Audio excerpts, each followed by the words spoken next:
Trump accidentally spills the beans during his speech, unveiling his strategy. You've likely heard about Donald Trump's controversial speech in Dayton, Ohio, where he mentioned a potential bloodbath if he were to lose. Trump and his supporters argue that he was referring to the auto industry, suggesting that a loss would negatively impact it. Let me play you the clip first. However, what I want to highlight is the pattern of behavior exhibited by Trump and MAGA. Employing stochastic terrorism, they use dangerously ambiguous language, followed by plausible deniability, blurring the lines between rhetoric and action. They can then disavow any responsibility for the consequences, claiming they were merely speaking metaphorically. Let's watch the clip you're likely familiar with. One of our digital editors, Asin, was among the first to isolate this moment. Take a look at this clip. And those cars won't be moving off the lots if I win the election. Well, if I don't. That's just the beginning. It's going to be chaos for the entire country. That'll be the least of it. But those cars won't sell. They're putting up huge factories. A buddy of mine. Afterward, several right-wing MAGA accounts, like End Wokeness, joined in. Even Elon Musk weighed in, dismissing it as a bloodbath hoax in real time. Unfortunately for them, we've got the facts, like media headlines reporting Trump's remarks about a potential bloodbath if he loses in Ohio rallies. From CBS and Rolling Stone.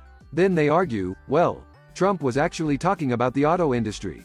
Elon Musk finds it interesting. Another post from a right-wing and wokeness account claims Nancy Pelosi told CNN that Trump might cause a bloodbath if he loses, declaring it's all a hoax. And of course, Marjorie Taylor Greene had to add her 2 cents, echoing the sentiment that the left wing is twisting things, or as they put it, the Democrats and the media lie.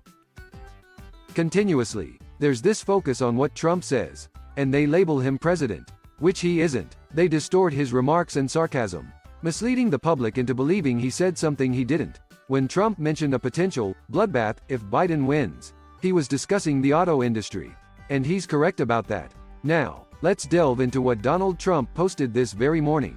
He made remarks about Liz Cheney, a Republican, suggesting she should be incarcerated, along with the rest of the bipartisan January 6 committee investigating his attempt to undermine democracy on January 6 and even beyond.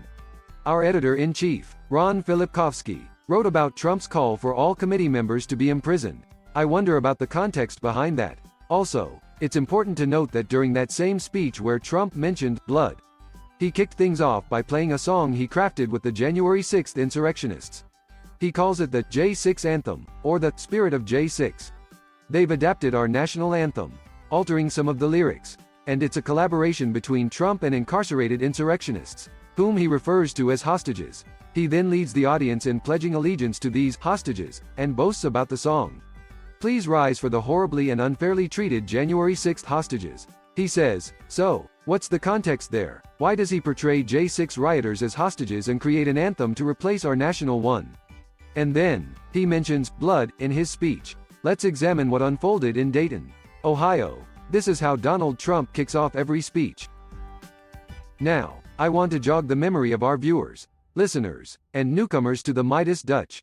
Donald Trump launched his campaign about a year ago, almost precisely a year ago, to mark the 30th anniversary of the Waco standoff. The Branch Davidians, a group of terrorists who bear a striking resemblance to the rhetoric echoed by Trump and his MAGA supporters today, clashed with the federal government, resulting in over 80 deaths. The events at Waco have been cited as inspiration for individuals like the Oklahoma City bomber Timothy McVeigh. Incidentally, although I won't delve into it here, if you examine the statements made by Timothy McVeigh, they are eerily similar to the contemporary MAGA Republican platform. Just take a moment to search Timothy McVeigh on Wikipedia. You'll come across some of his remarks and speeches that sound uncannily like something a modern-day MAGA congressman would say. Yet, on the 30th anniversary, Trump handpicked Waco, Texas as the backdrop to kickstart his campaign. And there, in Waco, Texas, Donald Trump lambasts the Supreme Court for lacking the courage to overturn the outcomes of the 2020 election. According to Trump, the Supreme Court and Republicans alike are hesitant to rectify the alleged injustices of the 2020 election. They ought to stand up and fight. Trump accuses the Supreme Court of shying away from correcting the supposed electoral wrongs. Despite being fully aware of the situation, he bemoans how tax returns were once revered and lawyers were held in high